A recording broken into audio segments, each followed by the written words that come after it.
कैसे लिखे कहानी? कहानी की परिभाषा स्पष्ट कीजिए। परिभाषा: कहानी साहित्य की एक ऐसी गद्य विधा है जिसमें जीवन के किसी एक अंग विशेष का मनोरंजनपूर्ण चित्रण किया जाता है।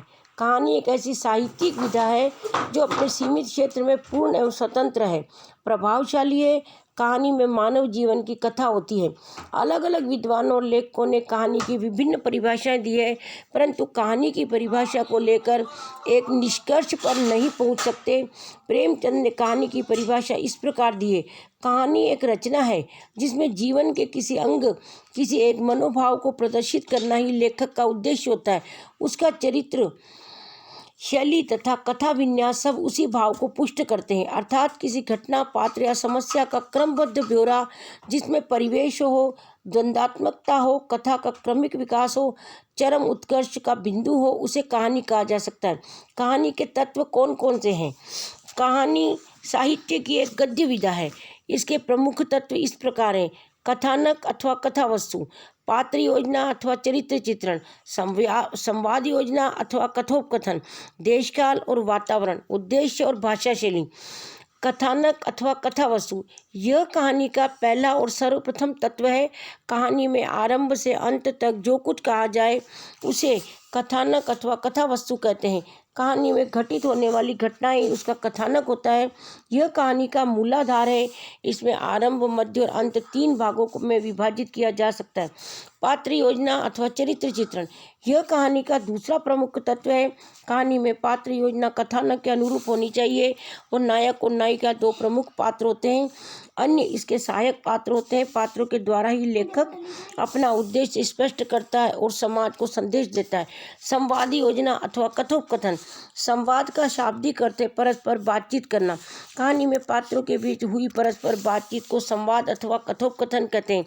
यह कहानी का तीसरा प्रमुख तत्व होता है। संवाद पात्रों के चरित्र का उद्घाटन करते हैं तथा कहानी का विकास करते हैं। इसीलिए संवाद योजना सहज, सरल, स्वाभाविक तथा पात्रानुकूल होनी चाहिए। अगला है देश, काल और वातावरण। यह कहानी का चौथा प्रमुख तत्व है। देश, काल और वातावरण से तात्पर्य परिस्थितियों और समय से है। इसके द्वारा कहानी में घटित घटनाओं की परिस्थितियों तथा वातावरण का बोध होता है।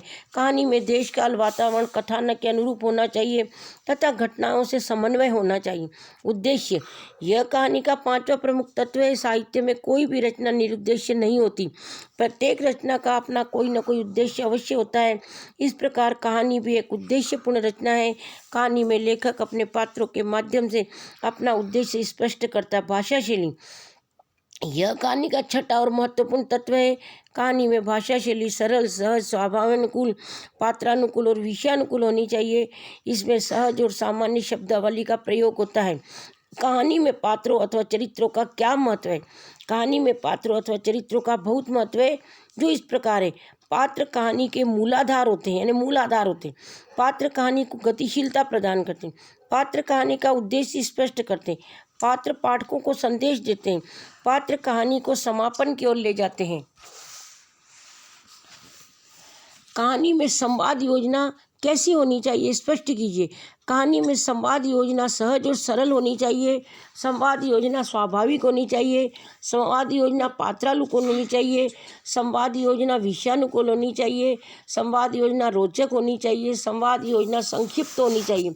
कहानी में पात्रों के द्वंद्व का क्या महत्व है? कहानी में पात्रों के द्वंद्व का बहुत महत्व है, जो इस प्रकार है: पात्रों का द्वंद्व कथानक को गतिशीलता प्रदान करता है। पात्रों के द्वंद्व से ही पात्रों के चरित्र का उद्घाटन होता है। पात्रों के द्वंद्व से ही कहानी का उद्देश्य स्पष्ट होता है। पात्रों के द्वंद्व से ही लेखक पाठकों को संदेश देता है। पात्रों के द्वंद्व से ही कहानी में रोचकता उत्पन्न होती है। पात्रों के द्वंद्व से ही पाठकों में जिज्ञासा उत्पन्न होती है। आज के लिए सिर्फ इतना ही, बाकी कल करवाएंगे।